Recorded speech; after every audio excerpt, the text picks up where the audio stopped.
ఓం శుక్లాం భరధరం విష్ణుం శశివర్ణం చతుర్భుజం ప్రసన్నవదనం ధ్యాయేత్ సర్వవిఘ్నోపశాంతయే. అగజానన పద్మార్కం గజానన మహర్నిశం అనేకదం తం భక్తానాం ఏకదం తముపాస్మహే. మనోజవం మారుతతుల్యవేగం జితేంద్రియం బుద్ధిమతాం వరిష్టం వాతాత్మజం వానరయూథముఖ్యం శ్రీరామదూతం శరణం ప్రపద్యే. కూజంతం రామ రామేతి మధురం మధురాక్షరం ఆరుహ్యకవితాశాఖాం వందే వాల్మీకికోకిలం. నారాయణ సమారంభాం వ్యాసశంకరమధ్యమాం అస్మదాచార్యపర్యంతాం వందే గురుపరంపరాం. గురుర్బ్రహ్మా గురుర్విష్ణుః గురుర్దేవో మహేశ్వరः గురుర్సాక్షాత్ పరం బ్రహ్మ తస్మై శ్రీ గురవే నమః.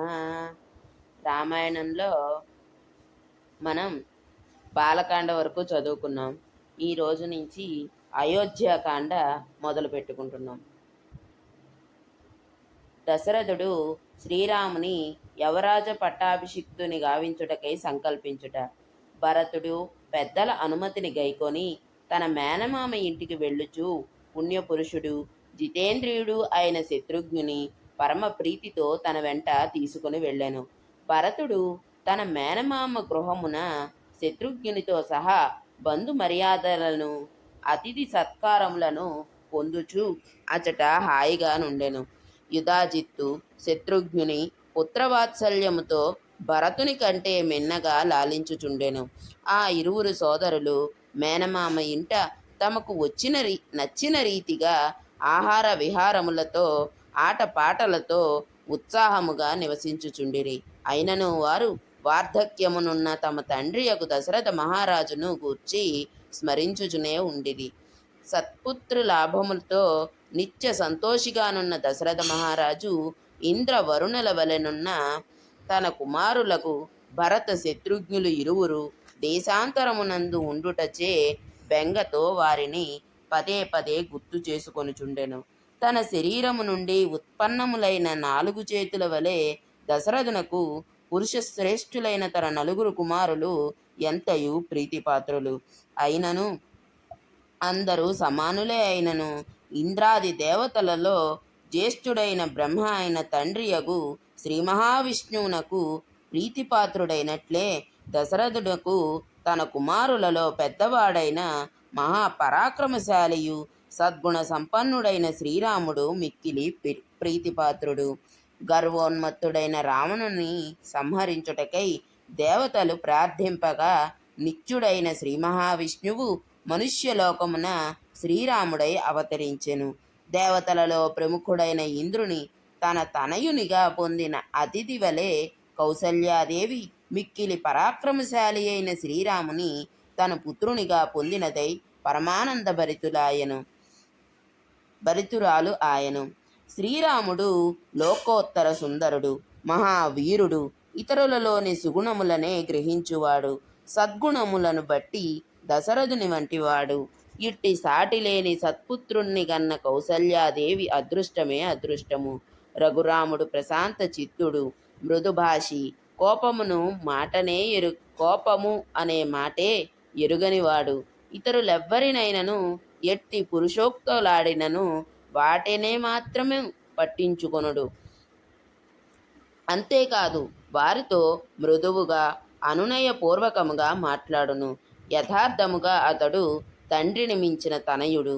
మనస్వి అయిన శ్రీరాముడు ఏ విధముగైనను ఏ రూపమునైనను ఎవరి వలనైనను తనకు ఏ కొంచెం ఉపకారము జరిగినను దానిని కొండంతగా భావించి మిక్కిలి సంతోషించడివాడు. ఎవరి వల్ల ఎన్నెన్ని అపకారములు జరిగినను వాటిని గూర్చి ఏమాత్రము పట్టించుకొనివాడు కాడు. ఆ రఘునందనుడు అస్త్రాభ్యాసము చేయునప్పటి విరామ సమయముల యందు మాత్రమే కాక ఎల్లవేళలను సదాచార సంపన్నులతోడ, జ్ఞాన వృద్ధులతోడ, వయోవృద్ధులతోడ, ఇంకను ఇతర సజ్జనులతోడ వివిధ విషయములను గూర్చి చర్చించుతూ ఉండేవాడు.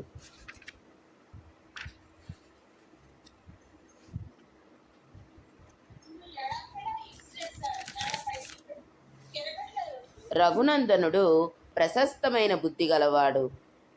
జనుల సుఖపడు విషయమును గూర్చి ఎల్లప్పుడూ ఆలోచించుచుండెడివాడు. అందరితో మృదు మధురముగా మాట్లాడుచుండువాడు. ఎవ్వరినైనను తానే ముందుగా పలుకరించెడివాడు.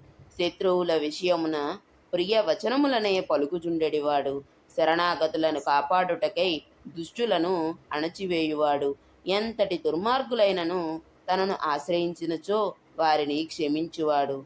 తాను ఎంతటి పరాక్రమశాలి అయినను అనువంతయు గర్వపడనివాడు. శ్రీరాముడు ఎట్టి పరిస్థితులలోనూ అసత్యమును పలికెడివాడు కాడు. సకల విద్యా పారంగతుడు. సచ్చీలురకును జ్ఞాన వయో వృద్ధులకును ఎదురేగి వారిని సేవించుచుండువాడు. ప్రజలను వాత్సల్యముతో సంతసింపజేయువాడు. ప్రజలకు ప్రాణతుల్యుడు. దుఃఖితులను చూచినప్పుడు రాముని హృదయము ద్రవించుచుండెనిది. అతడు క్రోధమును జయించినవాడు. వేదజ్ఞులకు ఎదురుగా వెళ్ళి వారిని పూజించెడివాడు. దీనులను ఆదుకొనువాడు. సామాన్య ధర్మములను విశేష ధర్మములను బాగుగా ఎరిగినవాడు. నిత్యము నియమనిష్టలను పాటించుచుండువాడు. కలలో కూడా పరుల సొత్తును ఏమాత్రము ఆశింపనివాడు. శ్రీరాముడు ఇక్ష్వాకు వంశజులకు సహజములైన దయా దాక్షిణ్యములు, శరణాగత రక్షణము, ధర్మైక దృష్టి గలవాడు. దుష్ట నిగ్రహము, ప్రజా పరిపాలనము అను క్షత్రియ ధర్మములను పూర్తిగా పాటించువాడు. వర్ణాశ్రమ ధర్మములను ఆచరించుట వలన కలిగేటి కీర్తి స్వర్గ ఫలదాయకము అని నమ్మి క్షత్రియ ధర్మములను చక్కగా నెరవేర్చువాడు. సద్విచక్షణ కలవాడగుటచే శ్రీరాముడు ద్యోతము మొదలగు వ్యర్థ కార్యములయందు ఎన్నడూ ఆసక్తుడు కాడు. ఎన్నడూ ధర్మ విరుద్ధములైన నిష్ఠురోక్తులను పలికెడివాడు కాడు. లౌకిక వైదిక విషయములయందు యుక్తియుక్తముగా మాట్లాడుటలో అతడు బృహస్పతి వంటివాడు. అతడు రఘునందనుడు. మానసికంగా శారీరకముగా చక్కని ఆరోగ్యము గలవాడు. యువకుడు. ప్రశస్తముగా మాట్లాడువాడు. దృఢగాత్రుడు. దేశకాలములను ఎరిగి అధ్యయనాదులను కొనసాగించడివాడు. ఒక్కసారి చూసినంత మాత్రమునచే లోకమునందలి పురుషుల హృదయములను సమగ్రముగా ఎరింగెడివాడు. పరమ సాధువు. అపకారుల ఎడ కూడా సాధుత్వమునే ప్రకటించువాడు. సాటిలేని సద్గుణములు గల మహాపురుషుడు. మహారాజు కుమారుడైన శ్రీరాముడు ఉత్తమోత్తమ గుణములకు పెన్నిది. ఆ సద్గుణముల కారణముగా ఆయన ప్రజలందరికీ మిక్కిలి ప్రేమాస్పదుడు. అంతేకాదు వారికి అతడు బహిప్రాణము. భరతాగ్రజుడైన రఘురాముడు చక్కగా వేదాంగములను శాస్త్రములను అధ్యయనము చేసినవాడు. సమావర్తనాది వ్రతములను ఆచరించినవాడు. శస్త్రాస్త్రములను ప్రయోగించుటలో ఇతర ధనుర్ధారుల కంటే దశరథుడికే మిన్న కాగా శ్రీరాముడు ఆయనను మించినవాడు. ఎట్టి కళంకములను లేనివాడగుటచే శ్రీరాముడు పవిత్రములైన శుభప్రదములైన ఉత్తమ పితృవంశములకు ప్రతీక అయినవాడు. మిక్కిలి క్షోభ పడవలసిన పరిస్థితుల యందు ఏమాత్రము తొణకనివాడు. అతి క్లిష్ట స్థితులలోనూ సత్యమునకు కట్టుబడియుండువాడు. రుజువర్తముచే దేవతలకు ఆరాధ్యుడు. ధర్మార్థ విషయముల యందు నిష్ణాతులైన బ్రాహ్మణోత్తముల కడ సుశిక్షితుడు. ధర్మశాస్త్రములలో పేర్కొనబడిన రీతిగా ధర్మార్థ కామ తత్వములను లోతుగా ఎరిగి ఆయా సమయముల యందు వాటిని ఆచరించువాడు. గ్రహించిన విషయములను మరువనివాడు. అనుక్షణము వికసించు ప్రతిభ గలవాడు. లోకమునకు ప్రామాణికములైన సమయాచారములను నెలకొల్పినవాడు. వాటిని ఆచరించి ఆదర్శమూర్తి అయినవాడు. రఘునందనుడు వినయశీలుడు. తన మనస్సులోని అభిప్రాయములను ముఖ కవళికలలో బయట పడనీయనివాడు. రహస్యాలోచనలను సమయము వచ్చు వరకు గూఢముగా ఉంచువాడు. సమర్థులైన మంత్రులను కలిగియున్నవాడు. ఆయన కోపమును గాని సంతోషమును గాని సత్ఫలములచే ఇచ్చుచుండును. సమయోచితముగా పాత్రులకే దానమును చేయువాడు. ధనమును న్యాయముగా సమకూర్చువాడు. శ్రీరాముడు మాతాపితరులయందు గురువులయందు నిష్టల భక్తి గలవాడు.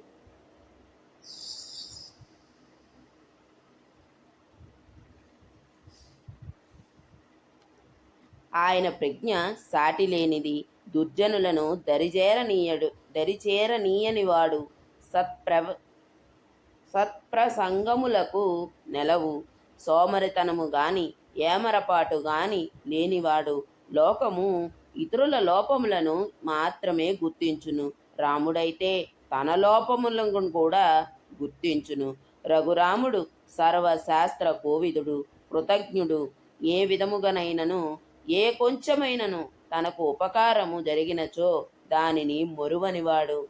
చూచినంత మాత్రముననే సాధువులను అసాధువులను సులభముగా గుర్తించువాడు. శాస్త్ర మర్యాదను అనుసరించి మిత్రులు మొదలగు వారిని స్వీకరించువాడు. పిదప తగు విధముగా వారిని ఆదుకొనువాడు. సజ్జనులను దరిచేర్చుకొనుటలో వారికి తోడ్పడుటయందు శ్రీరాముడు కుశలుడు. సమయమెరిగి దుర్జనులను శిక్షించువాడు. న్యాయ సమ్మతముగా ప్రజలను నొప్పింపక పువ్వుల నుండి తుమ్మెద తేనెను గ్రహించినట్లు వారి నుండి కోశాగారమునకు ధనమును సమకూర్చువాడు. శాస్త్ర ప్రకారము ఆ ధనమును సముచితముగా వ్యయమొనర్చువాడు.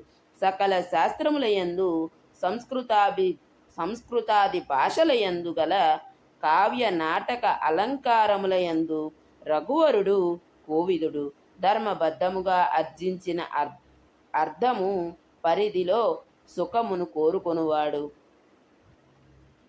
కర్తవ్య కార్యములయందు అలసత్వమునకు తావు ఇచ్చడివాడు కాడు. శ్రీరాముడు మనోరంజకములైన సంగీత చిత్ర కళలయందు వీణా వేణు మృదంగ తాళ విద్యలయందు ఆరితేరినవాడు.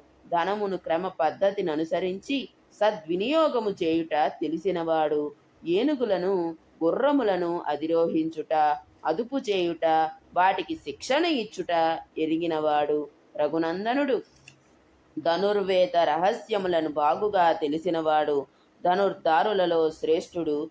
సాటిలేని యోధులైన అతిరథులచే పూజింపబడువాడు. స్వయముగా తానే శత్రుసేనలకు ఎదురుగా వెళ్ళి ముందు భాగము నిలిచి వారిని దెబ్బతీసెడివాడు. శత్రువుల కంతుపట్టని వ్యూహ రచనలను చేసి తన సేనలను కాపాడువాడు. యుద్ధరంగమున క్రోధ పరవశులయ్యున్న సురాసురులకు సైతము ఎదిరింప సఖ్యము గానివాడు. శ్రీరాముడు అసూయ లేనివాడు, కోపమునకు లోను కానివాడు, గర్వము లేనివాడు, మాత్సర్యము ఎరుగనివాడు, ఎట్టి వారిని ఏమాత్రము అవమానింపనివాడు.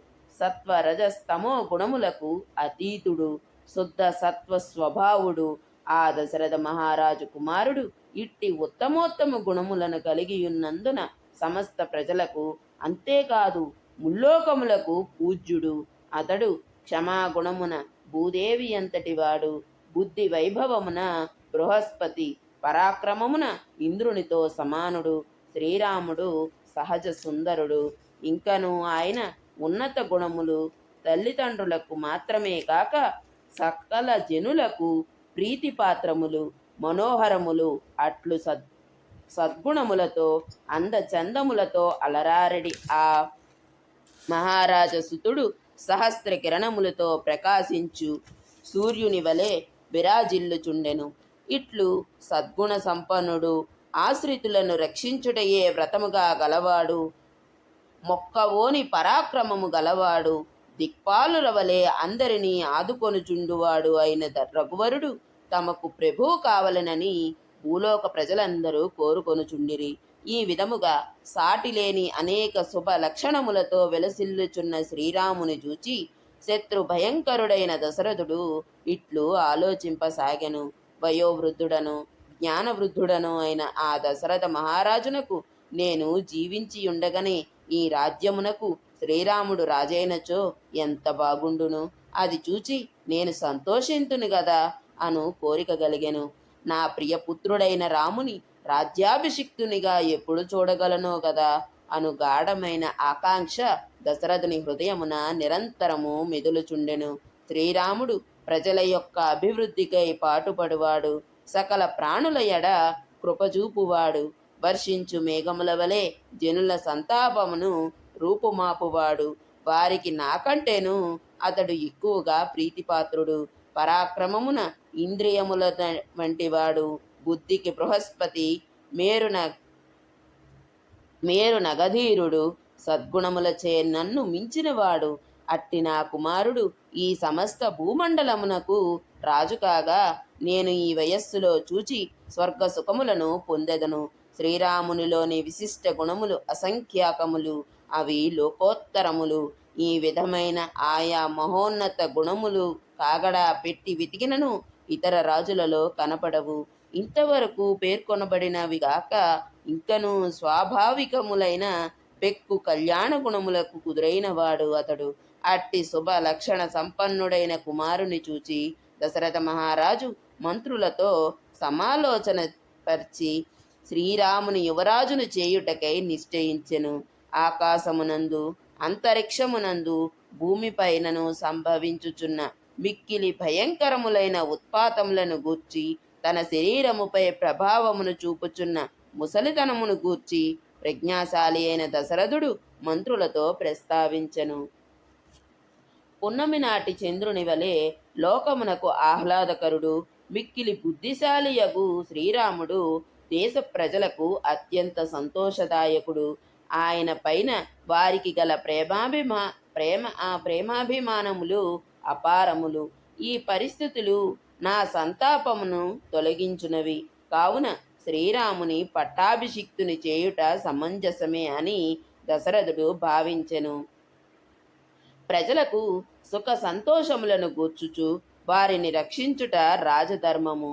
అట్టి ధర్మము నెరెంగిన దశరథుడు వయోవృద్ధుడైన తనకు మాత్రమే కాక ప్రజలకు హితమును గూర్చుటకై, ప్రియమును కలిగించుటకై నవ యువకుడైన శ్రీరాముని పట్టాభిషిక్తుని చేయుటకు ఇది సరి అయిన సమయము అని భావించి అందులకై త్వరపడసాగెను. వెంటనే ఆ మహారాజు వివిధ నగర ప్రజలను, ఆయా ప్రదేశములలో నుండు జానపదులను, దేశమున గల ప్రముఖులను, సామంత రాజులను వేరువేరుగా రప్పించెను. వ్యవధి తక్కువగా ఉండుటచే దూర తీరములనున్న భరతుని కేకయ ప్రభువును, శ్రీరామునకు మామ అయిన జనక మహారాజును ఆ తొందరలో పిలిపింపలేదు.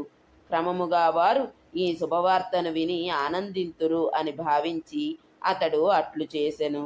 ఆహ్వానముపై అయోధ్యకు విచ్చేసిన వారందరికీ దశరథుడు తగిన విడిది గృహములను ఏర్పాటు చేసెను. వారిని వివిధ ఆభరణములతో సత్కరించెను.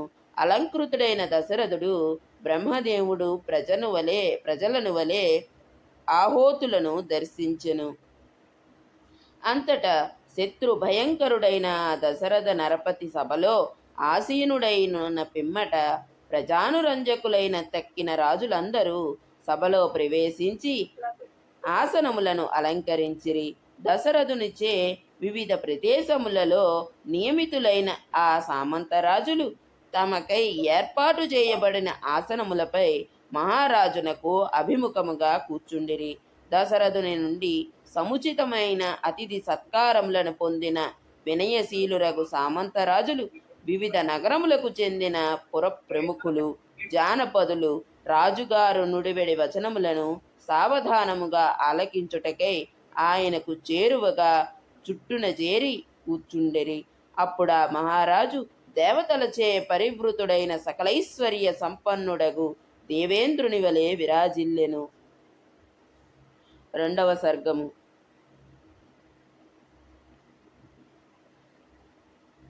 శ్రీరాముని యువరాజుగా చేయుటకు ప్రజలు సమ్మతించుట.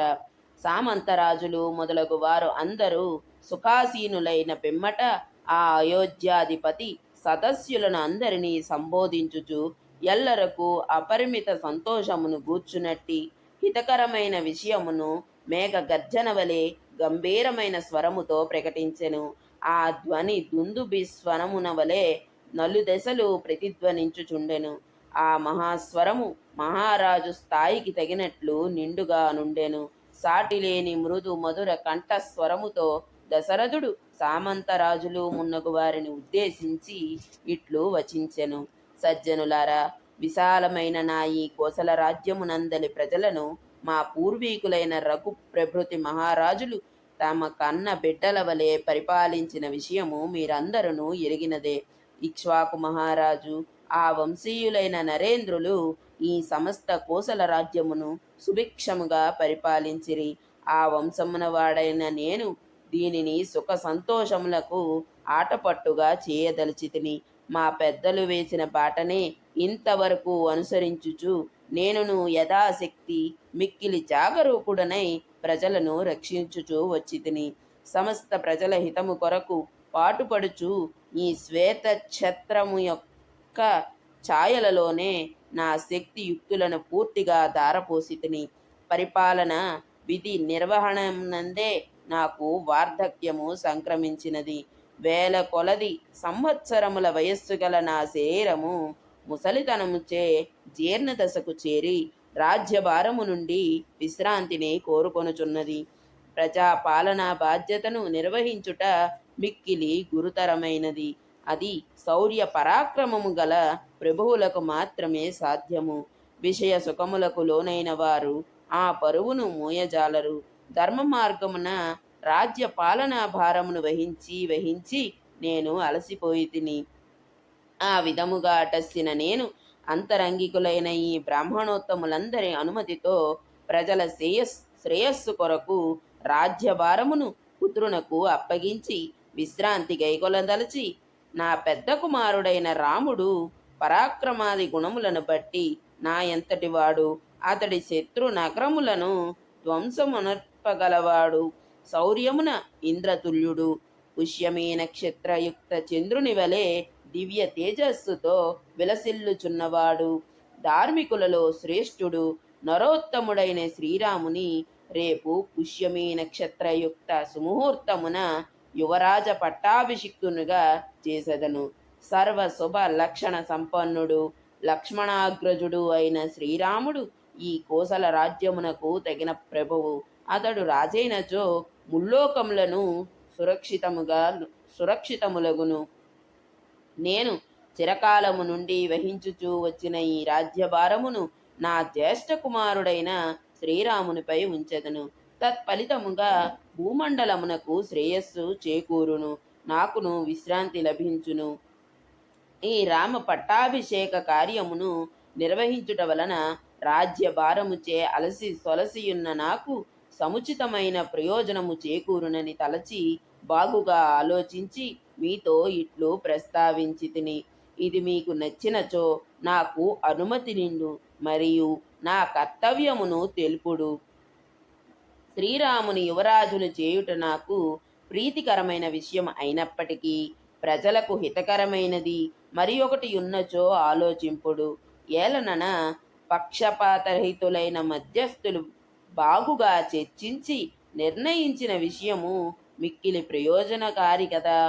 ఈ విధముగా పలుకుచున్న రాజును చూచి సభలోని సామంతరాజులందరూ సంతసించిన వారై, వర్షించుచున్న మేఘమును చూచి క్రేంకారములు చేయుచున్న నెమళ్ల వలె ఆనందముతో దశరథుని అభినందించిరి. అంతటా ఆ సభలోని వారెల్లరూ హర్షాతిరేకముతో అభినంద ధ్వనులతో గావించిరి. వినసొంపుగానున్న ఆ ధ్వనులు రాజభవన గోపురమును కంపింపజేయుచున్నవా అనునట్లు సభ ఎంతయు మారుమ్రోగెను.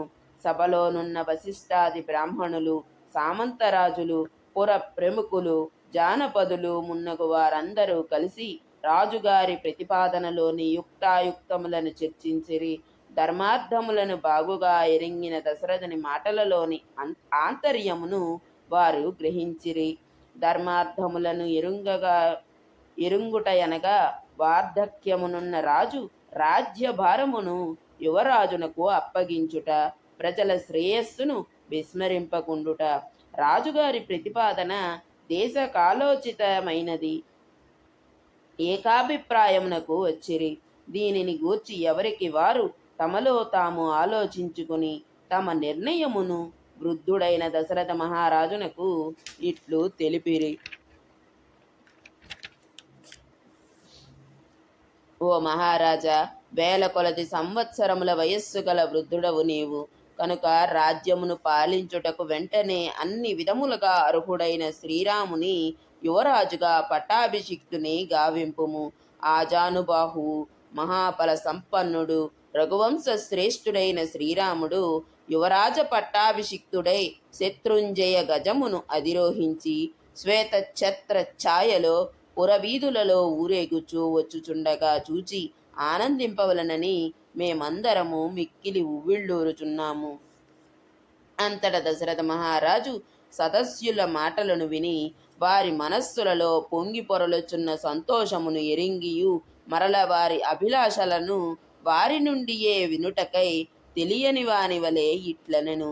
ఓ రాజులారా, నేను చెప్పిన మాటలను వినినంతనే ఏమాత్రము మారు పలకక శ్రీరాముని యువరాజుగా కోరుకొనుచుంటిరి.